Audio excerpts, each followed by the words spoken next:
Enjoy the view while you can, Stephen, because soon this lake will belong to us. Those were the first words Victoria Taylor, president of the Silver Oaks HOA, ever threw at me on my own porch. She didn't ask, she didn't negotiate, she declared. For 3 generations, my family had guarded the southern shore of Greenwater Lake, our dock, our trees, our memories etched into every inch of soil. I thought retirement here would mean peace. Instead, her words marked the beginning of war. What started with fences and phony zoning papers escalated into something unthinkable, a sprawling mansion rising on my land. But Victoria had underestimated one thing. This wasn't just property. This was legacy. And when the court brought its verdict, her mansion didn't just collapse, it was bulldozed into dust while her screams echoed across the lake. Before we dive into this war of greed and justice, drop a comment telling me your location and the time you're watching. And don't forget to subscribe, you won't want to miss what happened next. The first time I heard Victoria Taylor's voice, it was like a nail dragged across glass. Sharp, arrogant, and laced with the kind of entitlement only someone who had never been told no could carry. I was sipping my morning coffee on the porch, staring out at the calm surface of Greenwater Lake, when I heard her heels clicking against my deck boards, as if she owned them. And then came the words that I'd never forget. Enjoy the view while you can, Stephen, because soon this lake will belong to us. I laughed at first, not because it was funny, but because it was so absurd. The lakefront wasn't hers, it wasn't the HOA's. It wasn't even up for discussion. My grandfather Arthur Thomas had purchased the Southern Bank back in 1950, when the land was little more than mud and pine. He drove the survey stakes himself, the same rusted markers that still line the edge of the water today. I grew up learning to fish from that dock, cleaning bluegill at dusk and falling asleep to the sound of crickets that seemed louder than the city's chaos I'd left behind. My family's blood was in this land, and some woman with a clipboard wasn't about to erase it. But Victoria didn't laugh. She didn't smile. She just looked at me with that smug tilt of the chin, her silver HOA badge gleaming on her windbreaker, and repeated her promise. This lake is meant to be shared, whether you like it or not. To understand my fury, you have to understand what Greenwater Lake meant to me. After 30 years working as a structural engineer, I had seen my fair share of concrete jungles, highways, and bridges. I'd spent decades designing things that bent to human will: steel beams, water channels, floodgates. My life had been noise and deadlines and bosses breathing down my neck. Retirement was supposed to be freedom. Freedom to wake up with the sun, to mend the old cedar dock, to kayak across water, so still it looked like a mirror. The house I built wasn't fancy. A ranch-style home, long and low, with a porch that wrapped around like a welcoming arm. But it was mine. Every board, every nail, every memory tucked between those walls was mine. And then came Silver Oaks. It started innocently enough, or at least that's what I told myself. One summer morning, I saw the sign appear overnight across the ridge: Silver Oaks HOA Luxury Lakefront Living. Bulldozers roared trees, toppled, and soon the ridge was scraped, bare dressed up with manicured lawns and sterile cul-de-sacs. I told myself it was progress. As long as they stayed on their side, I wouldn't complain. But of course, they didn't stay. It was Victoria Taylor who spearheaded it all. She wasn't just a board president. She was a queen in her own mind, ruling over her kingdom of stucco mansions and over-fertilized lawns. She came to my door with her pitch, her regulations, her community lake stewardship guidelines, as if the water I grew up swimming in had always belonged to her. I told her the truth: I don't belong to your HOA, and I never will. Her smile faltered, but only for a second. Then she said something I should have paid more attention to. We're applying for a zoning overlay. Soon your parcel will be integrated into Silver Oaks. Integrated. That was her polite way of saying annexed. Over the next few weeks, I started noticing the small incursions. A decorative fence that crept further south than it should have. HOA residents walking their golden retrievers down trails that clearly crossed my property line. Jet skis buzzing across the southern cove long after midnight, their riders laughing like they owned the place. Each time I called the sheriff's department, I got the same tired response. We'll file a report, Mr. Thomas, but unless it escalates, there's not much we can do. Victoria knew exactly what she was doing. She was testing me, testing the limits of how much she could take before I broke. And for a while, I tried to ignore it.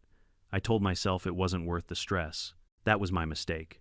The morning everything changed, the beeping of a truck backing up jolted me awake before dawn. I stumbled onto the porch, coffee in hand, and froze. Down by my dock, a concrete mixer sat humming its drum, slowly churning. Workers in neon vests hammered survey stakes into the soil. Rebar lay stacked in piles. And standing above it all, like a general commanding her troops, was Victoria Taylor, walkie-talkie, in hand sunglasses, perched on her head like a crown. I set my coffee cup down carefully, like I was handling something volatile. My heart thudded the same way it had when I worked under pressure in war zones overseas. I walked down the slope boots, sinking into the damp earth, and demanded, "What the hell is going on here?" Victoria turned toward me with that practiced, infuriating calm. "Construction, Stephen. For the community." I pointed at the foundation they were staking out, a massive rectangle that stretched right over my property line. "That's not community space. That's my land." Her smile was cold. "Technically, the boundaries are under review.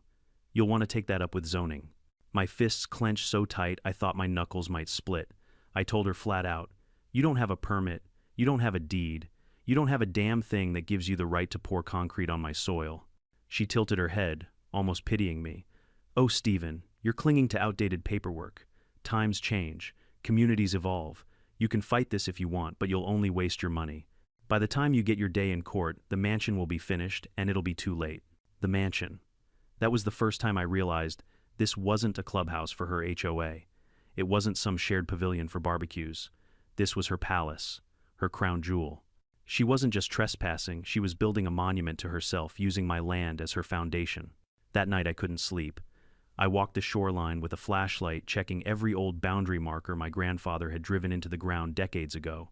Some were bent, some rusted, but they were there, marking a line no HOA could erase. When I reached the western edge near my dock, my beam of light caught something new, a chain-link fence glinting in the moonlight, freshly installed, 10 feet from my porch. Behind it sat piles of lumber, portable toilets, and a stack of pressure-treated beams waiting to be used. It wasn't trespass anymore. It was occupation. By dawn, I was standing at that fence, arms folded, waiting for the first crew to arrive. And when they did, I made damn sure they knew whose land they were standing on. I wasn't some frail retiree, too tired to fight. My family had fought for this lake long before Victoria Taylor learned how to spell zoning, and if she wanted a war, she had just declared it. This wasn't about peace anymore. It was about legacy. And I wasn't about to lose mine to an HOA president drunk on her own power.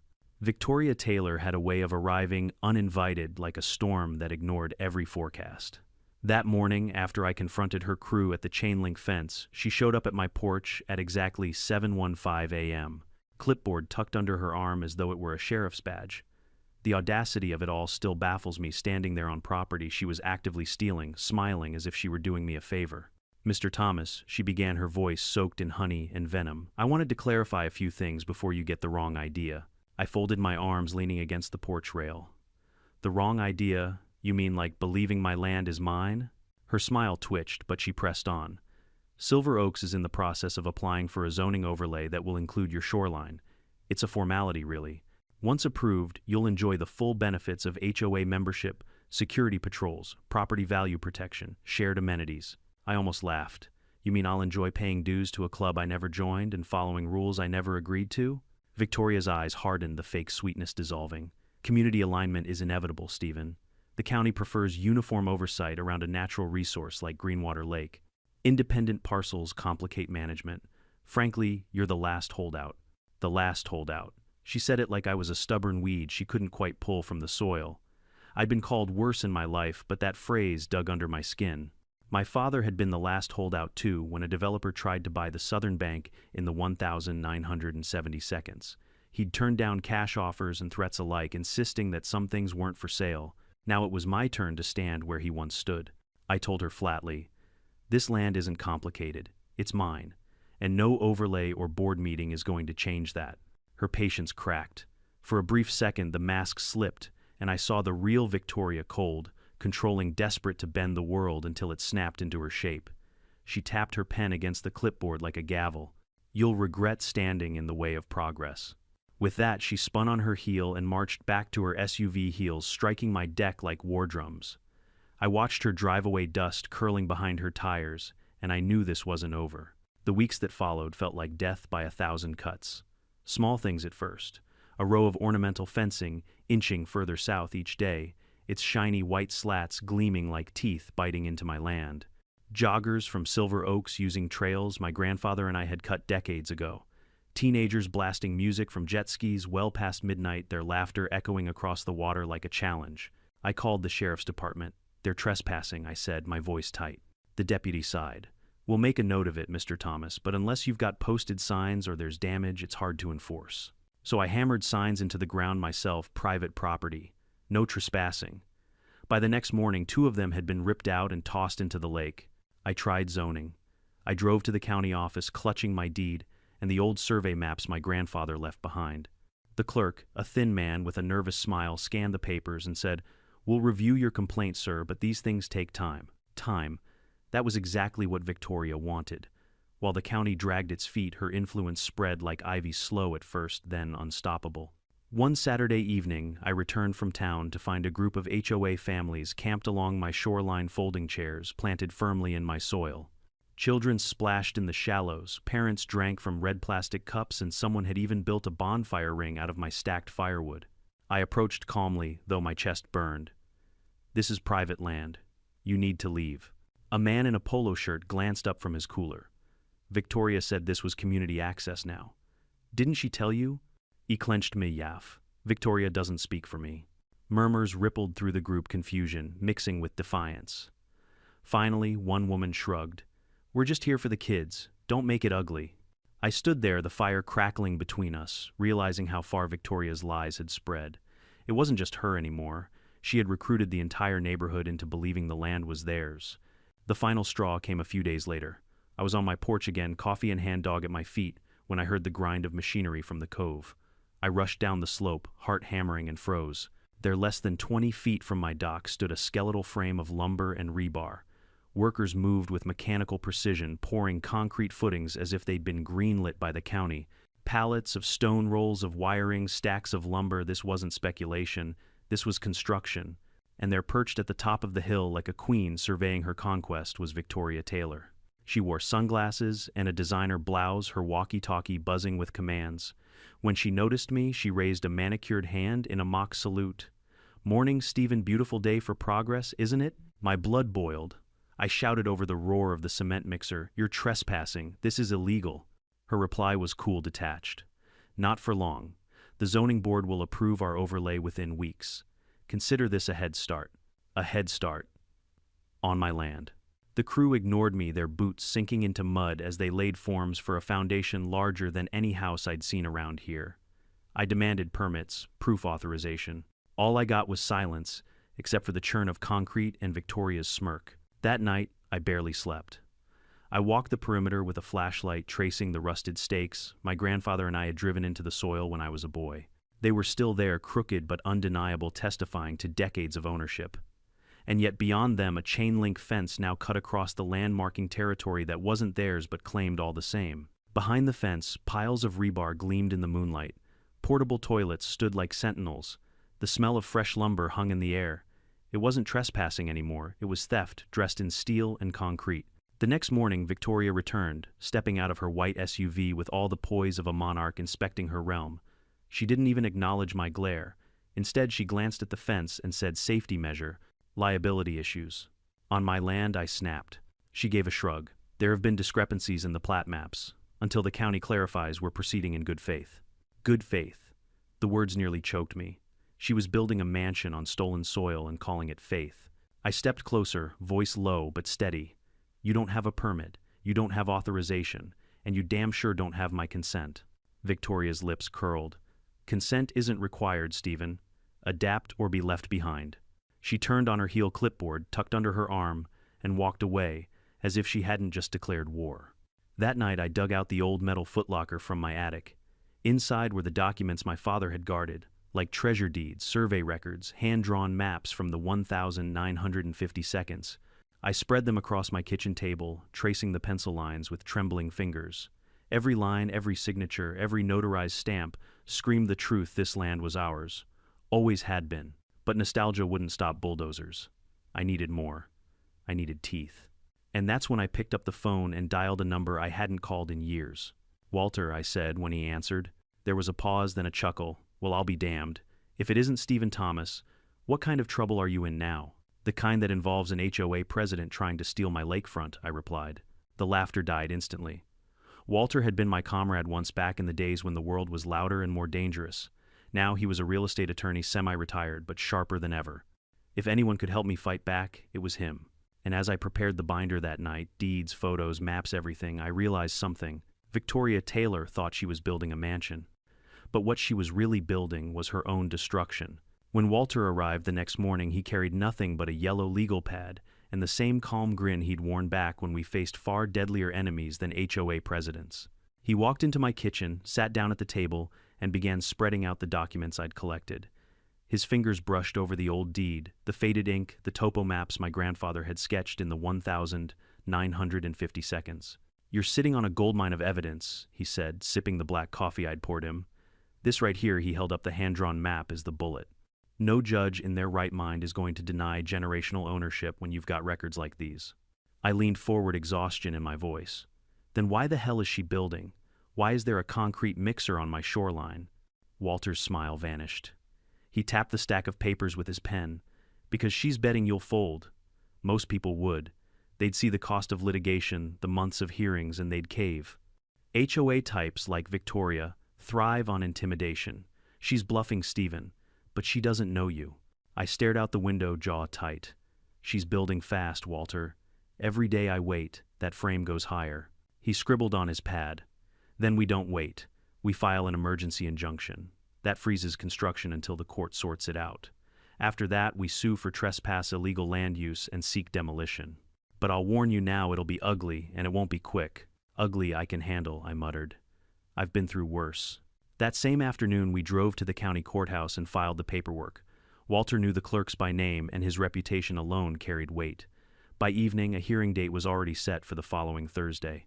But Victoria must have caught wind of our move, because the next morning I woke to find her crew doubling their pace. Trucks rumbled down the gravel path before dawn. Hammers rang out like gunfire. By noon, the skeleton of the mansion stretched into the sky, its framework already taller than any home in Silver Oaks. I stood on my porch, fists clenched, watching the theft unfold plank by plank.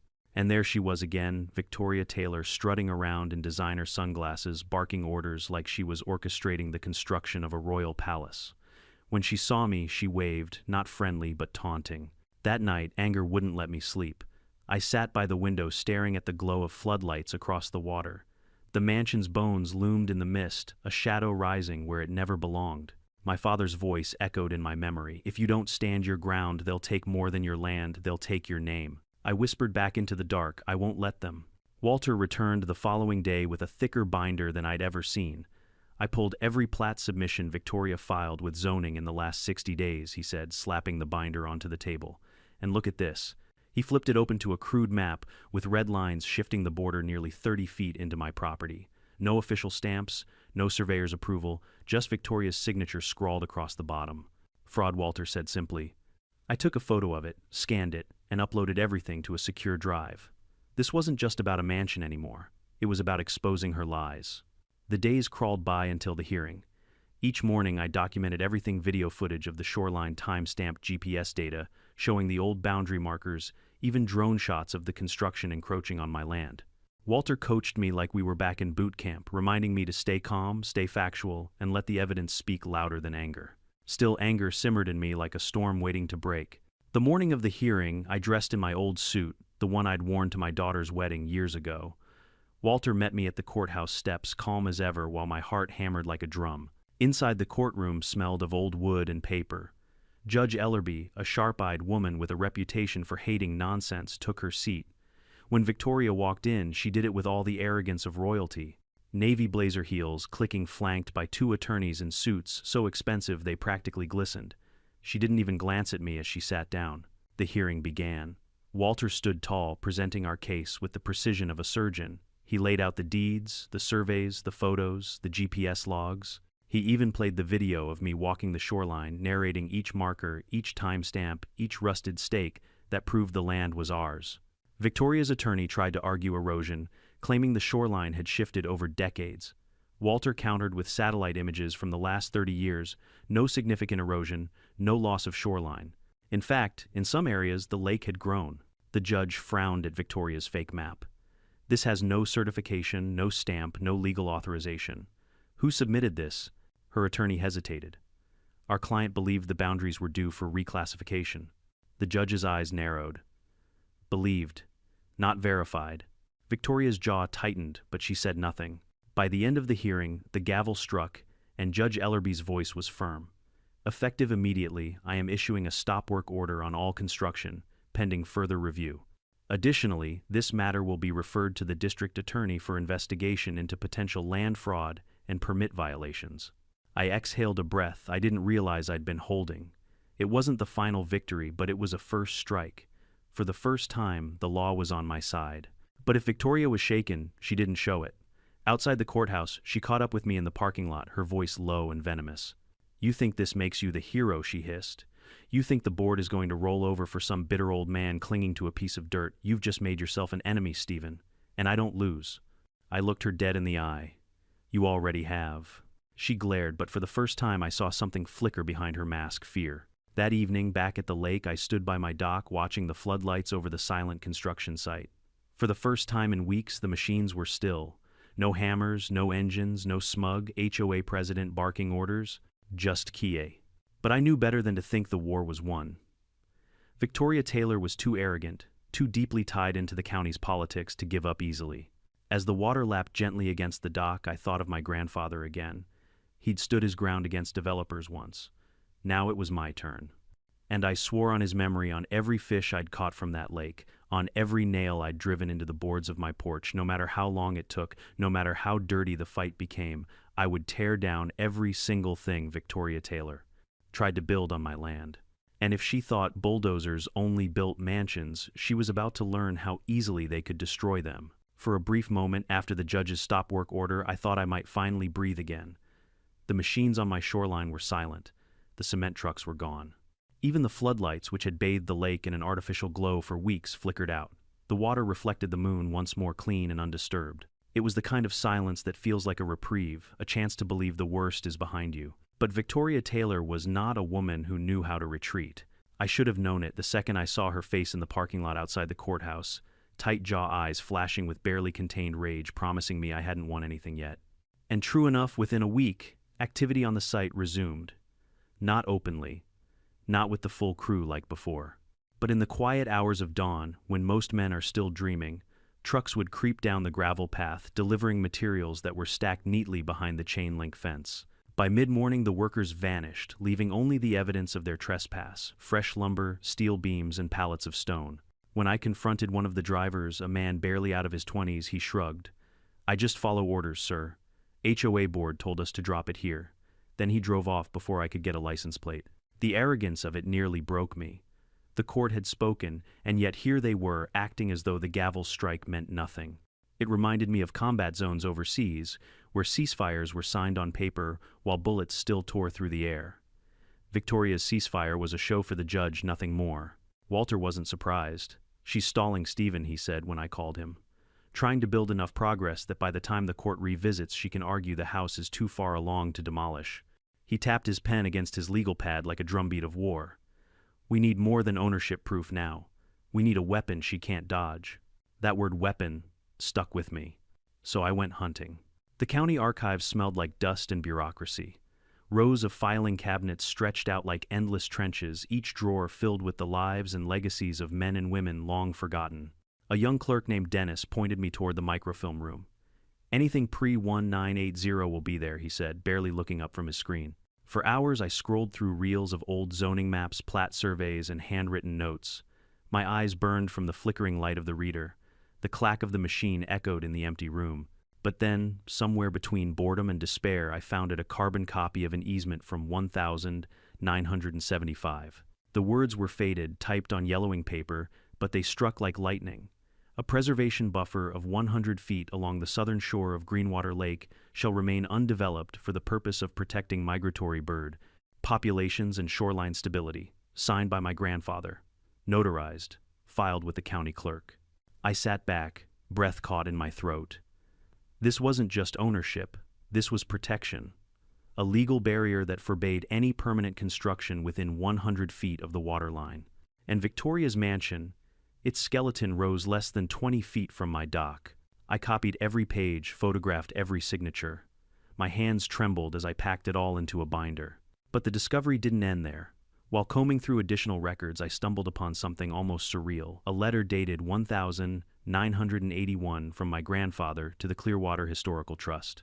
In it, he mentioned a small family burial site tucked away near the bend in the shoreline woods, a place I'd nearly forgotten. My father had once shown me 3 moss-covered stones, their inscriptions nearly erased by time.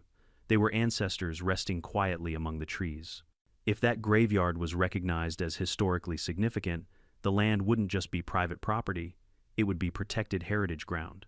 Which meant Victoria wasn't just trespassing, she was desecrating. When I brought the easement and the letter to Walter, his eyes gleamed. "Stephen, this changes everything. We're not just talking about civil trespass anymore. If this holds, she's in violation of state preservation law, maybe even criminal codes." He called in a colleague, an environmental lawyer named Selena, who confirmed it within hours. The easement was still valid, binding, and enforceable. She agreed to file additional complaints on our behalf. "If the state gets involved," she said, adjusting her glasses, "the bulldozers won't just pause, they'll reverse." For the first time since this nightmare began, I felt momentum shift. Of course, Victoria didn't sit idle. Word travels fast in small towns, and soon enough, the Silver Oaks clubhouse was buzzing with talk of community upgrades and lake access improvements. That was her spin, painting her palace as a public good. She claimed the mansion would serve as a shared amenity space, a clubhouse, a gathering hall, maybe even a fitness center. It was a lie, of course. I had overheard her designer boasting that it was her personal residence, complete with wraparound glass and imported Italian stone. But lies have a way of taking root, especially when fertilized with HOA dues and desperation. One evening, as I walked past the clubhouse, a neighbor stopped me, a middle-aged man in golf attire, beer in hand. "Why are you fighting this so hard, Stephen? It's just a house. The board says it'll raise everyone's property value." I stared at him, anger simmering. "It's not just a house. It's my land, my family's legacy. Would you let someone build a mansion over your father's grave?" His smirk faltered, but he said nothing. The next week, code enforcement finally arrived. 3 county vehicles pulled onto the gravel path, led by none other than Selena, clipboard in hand. She walked the shoreline with a GPS device, measuring distances with ruthless precision. Within minutes, Victoria appeared, heels clicking across the dirt, her lawyer trailing behind her. "What authority do you have to interrupt our project?" she demanded. Selena didn't even glance at her. "Authority of the county and the state of Texas," she said coolly. "You've built within a protected buffer zone. That's a Class C violation of preservation code." Victoria's face went pale. "There must be some mistake. That land is under review." Selena lifted her tablet. "No. Your reclassification petition was denied 3 weeks ago." The look on Victoria's face was priceless. Rage, disbelief, panic, all rolled into one. She hissed, "You'll be hearing from my attorney." "Good," Selena replied. "Because you'll be hearing from mine too." With that, she slapped a bright red stop-work notice onto the chain-link fence. Construction ceased before noon, but even as the county shut her down, I knew the fight wasn't finished. Victoria was too deep in her delusion of power, too desperate to let her empire crumble, and I wasn't naive enough to think a single notice would stop her. That night, as I stood on my porch watching the reflection of the unfinished mansion in the still water, I whispered to my grandfather again. "They think they can bury our history," I said softly. "But they don't know we've been here longer than their paper, longer than their lies. And I swear to you I'll make sure they never forget. Because now I had more than ownership. I had the law. I had history. And I had every intention of using both like a hammer until Victoria Taylor's palace of arrogance lay in rubble at the bottom of a dump truck." The morning of the full hearing arrived like the calm before a thunderstorm.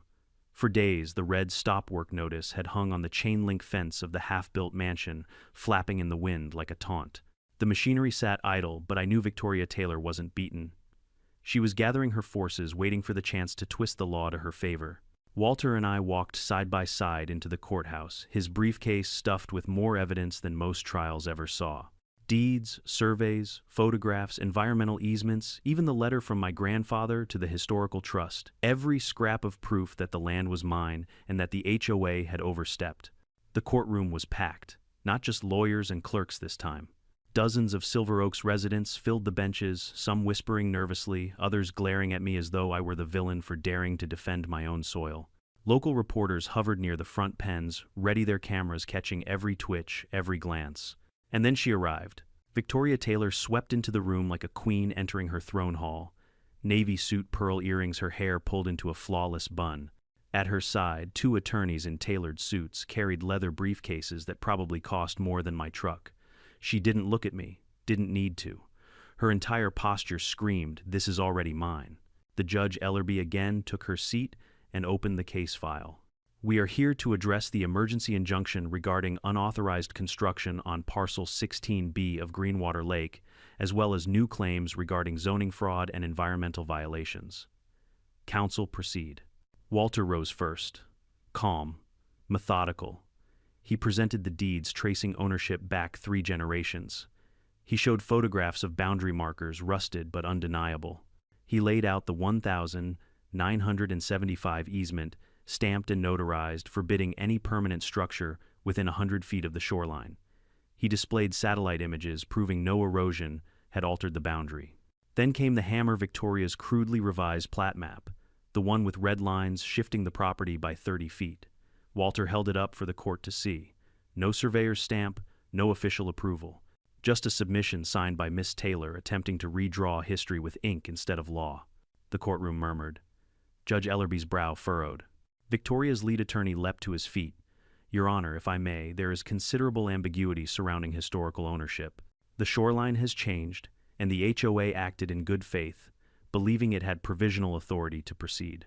Walter's smile was faint but sharp. "Good faith doesn't involve forged maps, Your Honor, nor does it involve pouring concrete without permits." He pulled another document from his folder. A county report confirming that no building permits had ever been issued for the mansion. The workers hadn't even filed inspection records. They had built on my land with nothing but arrogance and assumption. The judge's gaze shifted to Victoria. "Miss Taylor, were you aware of these missing permits?" Victoria cleared her throat, her voice sugar-coated but shaky. "There may have been some overlap in documentation timelines. I delegated the permitting process to our site coordinator." "And who approved the budget for this construction?" the judge pressed. There was a pause. Too long. Finally, Victoria admitted, "The HOA board's discretionary development fund." Walter pounced. "Without a community vote, without transparency, without any legal claim to the land." The judge's gavel struck once for silence. The room fell still. During recess, I stepped outside for air. Reporters swarmed like vultures, shouting questions. "Mr. Thomas, how does it feel to fight your HOA? Do you believe Miss Taylor acted deliberately? What will you do if the mansion is ordered down?" I said nothing, just stared at the half-finished skeleton of steel and wood visible from the courthouse window. I didn't need headlines. I needed justice. But the real blow didn't come until the afternoon session. Walter introduced financial records, copies leaked by a retired IRS investigator who lived in Silver Oaks and had grown suspicious of the board. Line by line, the truth unraveled.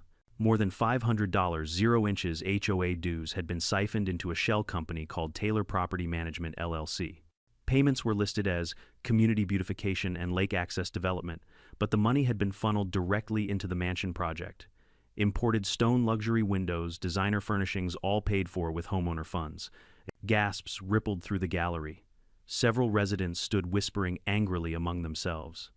I caught sight of one man shaking his head, his face pale with betrayal. Judge Ellerby leaned forward. "Miss Taylor, can you explain these transactions?" Victoria's voice cracked. It was a misunderstanding. The funds were allocated under the assumption. Enough, the judge cut her off. This court does not tolerate fraud masquerading as misunderstanding. By the end of the day, the gavel fell with finality. I am granting the injunction. All construction is to cease immediately and indefinitely. Furthermore, I am referring this case to the district attorney for investigation into permit fraud, misappropriation of HOA funds, and criminal trespass. The structure erected on Mr. Thomas's property will be reviewed for demolition at the HOA's expense. The courtroom erupted reporters, scribbling residents shouting Victoria's attorneys trying to calm her as she shook her head furiously. Her face, once so smug, was pale and twisted in disbelief. For the first time in weeks, I allowed myself a smile, not of revenge, but of relief. The land was safe for now. Outside, Victoria confronted me, her voice raw with fury. "You think this makes you a hero. You've humiliated me in front of my board, in front of this entire town. But this isn't over. You'll regret this, Stephen. I swear you will." I looked at her calm as the lake itself. "No, Victoria. The only thing you'll regret is underestimating me." She stormed off heels, clicking against the pavement, her entourage trailing behind. Walter clapped a hand on my shoulder. "You did good in there." "I didn't do anything," I said, staring back at the silent skeleton of the mansion. "The truth did. But deep down I knew this was only the beginning. The law had stopped her hammers for now, but Victoria Taylor wasn't done. She was too arrogant, too desperate. And I had a feeling the real fight, the one that would end with bulldozers leveling her monument to greed, was still to come. The injunction was a victory, but it didn't feel final. As I stood on my porch each evening, staring at the frozen skeleton of Victoria Taylor's mansion looming over the water, I knew she wasn't finished. The red stop work notice nailed to the chain-link fence was like a pause button, not a full stop, and a woman like Victoria never paused for long. Walter agreed. She's regrouping, Stephen. Trust me, I've dealt with people like her before. The moment the county looks the other way, she'll push forward again. He leaned across my kitchen table, tapping the yellowed topo map we'd spread out. We need something stronger than ownership records, something that makes this land untouchable. That word untouchable settled into my bones like a challenge. I went back to the archives, chasing ghosts. The microfilm reader hummed the air thick with dust, the fluorescent lights buzzing overhead. It felt like digging for treasure in a graveyard, each drawer of documents holding fragments of forgotten battles. Hours passed before I found it again, the easement from 1975. I'd seen it before, but this time I read every line with a soldier's precision. A preservation buffer of 100 feet along the southern shore of Greenwater Lake shall remain undeveloped for the purpose of protecting migratory bird populations and shoreline stability. Signed by my grandfather, notarized, filed, and never repealed. It was ironclad. If it still held, then Victoria hadn't just trespassed, she had violated state preservation law. Her mansion wasn't just illegal, it was a crime. I scanned every page, photographed each stamp, and emailed copies to Walter. His reply came almost instantly. Stephen, this is it. If this easement is still valid, her project is dead in the water. Literally. But the archives held more than one surprise. While flipping through boxes of correspondence from the early 1980 seconds, I stumbled on a letter I'd nearly forgotten existed. Addressed from my grandfather to the Clearwater Historical Trust dated 1981. In it, he wrote of a small family cemetery site along the southern bend of Greenwater Lake. He described 3 stones hand-carved, bearing the initials of relatives who had died long before my time. My father had shown them to me once when I was a boy moss creeping across their surfaces, the inscriptions fading but still legible. I remembered the way he'd rested his hand on one stone and said, "This isn't just dirt, Stephen. It's history." Now, standing in the archives with that letter trembling in my hands, I realized he had left me a weapon. If those stones still stood, if I could prove the site was real and tied to my family, then the land wasn't just protected by easement, it was heritage, and heritage is nearly impossible to bulldoze. That evening I grabbed a lantern, a map, and my boots, and hiked into the woods behind my home. The air was thick with the scent of pine and damp earth. Crickets chirped. Every step forward felt like walking back in time. After nearly an hour of searching, I found them 3 flat stones, half buried under moss and leaves. The initials were faint, but they're ATJT and MT. My grandfather, my great-uncle, my great-aunt, forgotten by nearly everyone but me. I knelt in the dirt, brushing the moss away with trembling fingers. A wave of emotion crashed over me, grief, pride, fury. These weren't just stones. They were anchors tying my family to this land with something deeper than deeds or maps. And Victoria Taylor had built her monument of greed, a stone's throw away. I whispered into the night, "I see you. I'll protect you." Then I photographed everything, documenting each marker from every angle, time-stamped, geotagged, undeniable. When Walter saw the photos, his jaw actually dropped. "Stephen, you've just buried her case before it even begins." He called Selena, the environmental attorney, and within hours, she confirmed what we suspected. "If the county validates this cemetery, Stephen, you can apply for heritage protection. That would lock this land from any future development permanently." She smiled, the kind of smile lawyers get when they know they've already won. And if she's been pouring concrete within 100 feet of an easement and a historical site, then she's not just in civil trouble. She's looking at criminal liability. I thought about keeping it quiet, about waiting until the next court date to drop the hammer. But then I remembered every insult, every smug smile, every fence post creeping onto my land. No, this wasn't the time for patience. It was time for a reckoning. So we moved fast. Selena filed a formal complaint with the State Environmental Agency, attaching copies of the 1975 easement and my grandfather's letter. Walter submitted the cemetery photos to the Historical Trust, requesting an emergency review for heritage protection.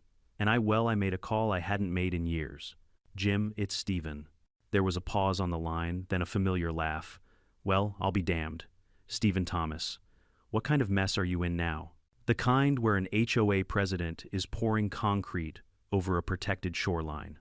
Jim Rohr had once been my captain overseas. Now he was head of environmental enforcement at the county. He still owed me more than a few favors. Send me the files, he said, his voice shifting from amused to deadly serious. I'll have someone on site within 48 hours. The next day, the cavalry arrived. 3 county vehicles rolled down the gravel path, lights flashing. Inspectors stepped out with clipboards measuring wheels and official badges. And right on cue, Victoria stormed out of her white SUV heels, stabbing the dirt, her lawyer panting to keep up. What authority do you have to, she began. County Environmental Enforcement, Jim's deputy cut her off. You've built within a protected buffer zone. That's a violation of state preservation law. Victoria sputtered, her face flushed. There must be some mistake. We filed for reclassification. The inspector didn't even look up. Your petition was denied 3 weeks ago. You knew this. Her lawyer tried to intervene, but the inspector slapped another red notice onto the chain-link fence. This one bigger, brighter, bolder environmental violation. Stop work. Subject to penalties. The sight of it sent a ripple through the gathered crowd. Neighbors whispered. Reporters snapped photos. And me, I stood by my dock, arms folded, savoring every second. That night, I sat on my porch with a glass of whiskey, the lake calm under the stars. For the first time in months, I felt something like peace. The fight wasn't over, far from it. But now the battle wasn't just mine. The county, the state, even history itself had joined my side. I thought of my grandfather again, his steady hand guiding mine, as we drove the old boundary stakes into the earth. He'd known this day would come, even if he couldn't have imagined the form it would take. He'd left me the tools to win. And as the frogs croaked and the wind rustled the pines, I whispered into the dark, "Don't worry, Grandpa. I've got it from here." Victoria Taylor had built a mansion on my lakefront. But what she didn't know was that beneath her foundation lay roots she could never cut, stones she could never move, and laws she could never bend. Her empire was crumbling, and I was just getting started. The morning of the final court hearing carried the heaviness of a storm cloud, though the skies above Greenwater Lake were a bright, mocking blue. By then, weeks had passed since inspectors had plastered red notices along the chain-link fence of Victoria Taylor's half-built palace. The machine sat frozen weeds creeping through the gravel, the structure looming like a monument to arrogance. But this day everything was coming to a head. I arrived at the courthouse with Walter at my sidebinder tucked under his arm, calm as ever. The gallery was overflowing, neighbors from Silver Oaks, local reporters, even environmental activists with clipboards and cameras ready. The air buzzed with anticipation. Some residents of Silver Oaks glared at me as though I were tearing down their future property values. Others avoided my eyes altogether, ashamed of having believed Victoria's lies. Then came the moment everyone seemed to hold their breath for. The doors opened and Victoria Taylor swept in, but she wasn't the regal queen I'd seen before. Gone were the pearls, the confident stride, the smug smirk. In their place, a tight gray suit hair pulled back so severely it seemed to strain her face and eyes that darted around the room with a hunted edge.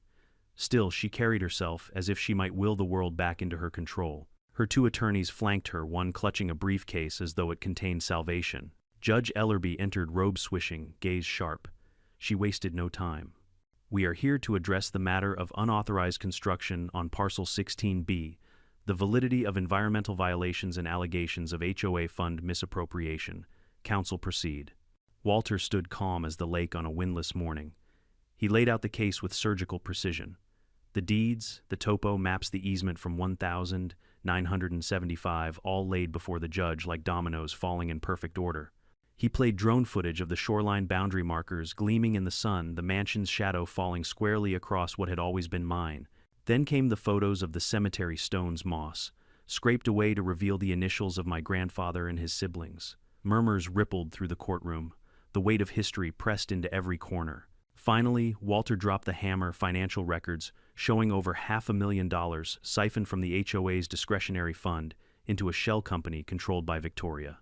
This was not community beautification, he said firmly. This was theft laundered through the HOA, poured into the foundation of a personal mansion.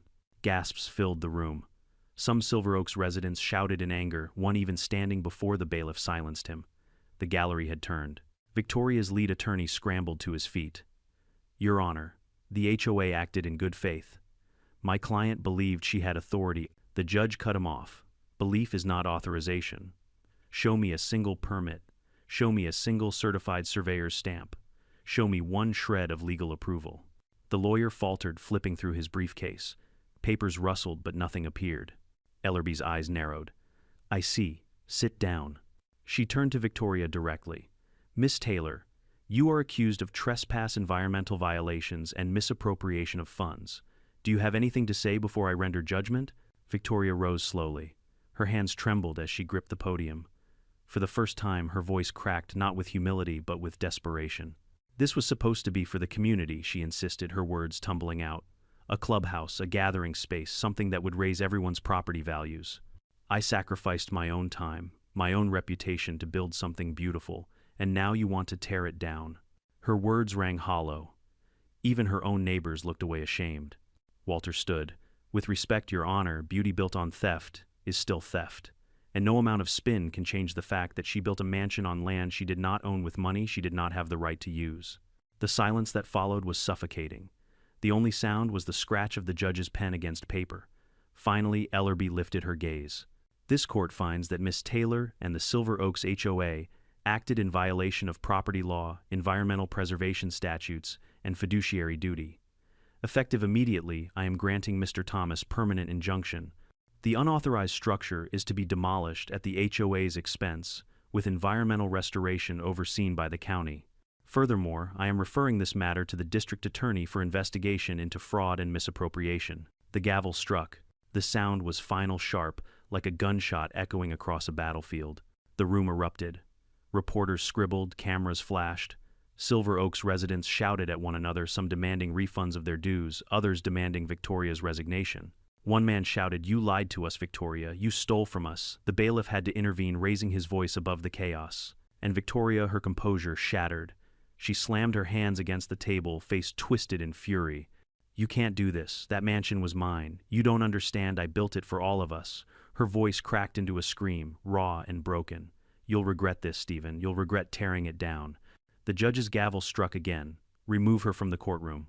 The bailiffs moved, guiding her toward the exit, but she twisted in their grip, eyes locked on me. Her voice rose above the din, a final howl of defiance. "This isn't over. You think you've won, but you've destroyed everything." I stood calm, steady. My voice carried across the chaos. "No, Victoria, you destroyed yourself." The words silenced her. She sagged in the bailiff's grip, her face, pale eyes hollow. For a moment she looked less like a queen and more like what she truly was, a woman stripped bare of her delusions, standing on the ruins of her own lies. Outside the courthouse, the air was electric. Reporters thrust microphones toward me, cameras blinking like strobe lights. I said only this: justice isn't about winning. It's about protecting what was never theirs to take. Then I walked away, leaving the flashbulbs and questions behind. Walter joined me on the courthouse steps. "You realize what comes next, don't you?" he said, eyes glinting. I nodded. "Bulldozers." He grinned. And not hers this time. That night, back at Greenwater Lake, I stood by my dock under the stars. The mansion's frame loomed across the water, still and silent, but its fate was sealed. Soon the same machines Victoria had used to invade my land would return, not to build, but to tear down. I thought of my grandfather again, of the stones in the woods of the easement signed half a century ago. He had protected this place in his time. My father had done the same, and now I had carried the fight forward. The lake whispered against the shore, a sound older than any HOA, older than any lie. It told me I had done right. Victoria Taylor had screamed in the courtroom, her empire crumbling. But the only sound that mattered now was the promise of bulldozers, ready to erase her monument of greed until nothing remained but soil water and the legacy of those who had fought to keep it. The day of demolition arrived with the kind of sunrise you never forget. A crimson glow bled across Greenwater Lake, the water catching fire with every ripple. For years that view had been my solace. For months it had been poisoned by the skeleton of Victoria Taylor's illegal mansion. But on this morning the county's bulldozers lined the gravel path like soldiers ready for a righteous war. I stood on my porch with a mug of black coffee boots planted firm on the cedar planks I'd sanded myself. My breath steamed in the cold air. Beside me, Walter tucked his hands into his coat pockets, watching the heavy equipment rumble to life. He let out a low whistle. "You ever think you'd see this day?" I shook my head slowly. "Not like this." The first bulldozer rolled forward, its engine growling like a beast waiting to strike. A crowd had gathered at the hilltop just beyond the property line, reporters, environmental officials, even Silver Oaks residents. Some came out of curiosity, others came out of guilt. I saw the man who'd shouted at Victoria in court, his arms crossed, jaw tight. I saw families clutching their children's hands, their faces pale as they watched the monument their HOA dues had secretly built being prepared for destruction. The site supervisor, a tall woman in a reflective vest, raised her arm. The first machine angled toward the retaining wall that braced the mansion's lakeside foundation. Then came the moment. The steel blade crashed into concrete with a sound that thundered across the water, echoing against the trees. Cracks spiderwebbed instantly, dust rising in golden plumes. Chunks of stone tumbled like broken teeth. It was brutal, efficient, merciless. The crowd gasped. Some lifted their phones to record, others just stared. And me, I stood silent, sipping my coffee, every crash of concrete, a balm on the months of rage I had bottled inside. By midday, the house was no longer a house. Walls collapsed in clouds of plaster. Windows shattered into glittering cascades, swept up and shoveled into trucks. The roof came down with a groan, timbers snapping like bones. Every strike erased another layer of Victoria Taylor's arrogance. And then, in what could only be described as fate's cruel poetry, she arrived. A white SUV skidded to a halt on the gravel path. Out stepped Victoria, no pearls, no designer blazer this time. Just jeans, a hoodie, and hair tied back in a ragged knot. She looked smaller, stripped of the armor she once wore, like royalty, but her eyes still burned. She ducked under the caution tape, ignoring the shouts of officials, and marched straight toward the nearest bulldozer. "Stop," she screamed, her voice cracking under the weight of desperation. "You can't do this. That's my house. That's my house." The site supervisor stepped forward calmly. "Ma'am, this is a court-ordered demolition. Please step back." Victoria's chest heaved. "You don't understand. I put everything I had into this. Everything." Her voice broke, tears streaking down her dust-speckled cheeks. She turned, then eyes locking on me across the distance. "This is your fault," she screamed, her words carrying across the water. "You could have just let it go. You didn't have to destroy me." For a long moment I said nothing. Then I set my mug down on the porch rail, stepped forward, and called back in a voice steady as the shoreline. "You never had it, Victoria. It was never yours to take." The words landed harder than any bulldozer. Her knees buckled. She sank into the dirt, covering her face with her hands, shoulders shaking. The crowd watched in stunned silence. Some recorded her collapse. Others turned away, uncomfortable with the rawness of it. But the machines did not stop. They couldn't. Court orders are colder than tears. By late afternoon, the mansion was gone. Nothing left but a jagged scar of soil and splintered stone. Crews worked with swift precision, scooping rubble into trucks, laying erosion control mesh, planting the first seeds of restoration. They didn't just demolish, they healed. I walked to the shoreline, boots crunching over the fresh-grated dirt. The lake shimmered in the late light, calm, indifferent. I knelt beside one of the old boundary stakes my grandfather had hammered in decades ago. Bent, rusted, but still there. Still marking what was ours. "Still standing, old man," I whispered. "We did it." That evening, as the crews packed up and the crowd dispersed, I sat by the fire pit with Walter. The smell of smoke curled into the twilight. He handed me a flask. "To justice," he said. I took a swig, the whiskey burning warm in my chest. "To legacy," I replied. He nodded, his eyes glinting. "And to bulldozers." We laughed then, the first real laugh in months. Not the bitter bark of men under siege, but the laugh of men who had won. Over the following weeks, the land transformed. Grass sprouted where concrete once stood. Native shrubs took root. Birds returned, perching on the saplings, calling across the lake. The scars softened, healed. It was as if nature herself was reclaiming what arrogance had scarred. The Silver Oaks HOA fractured in the aftermath. Victoria resigned in disgrace, facing charges that would dog her for years. Neighbors who once crossed into my land with smug entitlement now nodded respectfully from their porches. A few even came down to apologize, their faces red with shame. I didn't gloat. I didn't need to. The land spoke louder than any words I could conjure. One evening, I returned to the cemetery in the woods. The stones sat quiet under the pine's moss, creeping back across their carved initials. I laid my hand on my grandfather's marker, the earth cool beneath my palm. "It's over," I told him. "She tried to erase us, but she failed. The lake is ours. Always was. Always will be." The wind rustled through the branches, carrying the scent of pine and water. A kind of answer. A kind of peace. As I walked back toward the dock, the sunset painted the lake in molten gold. For the first time in months, I felt it fully, not just relief, but belonging.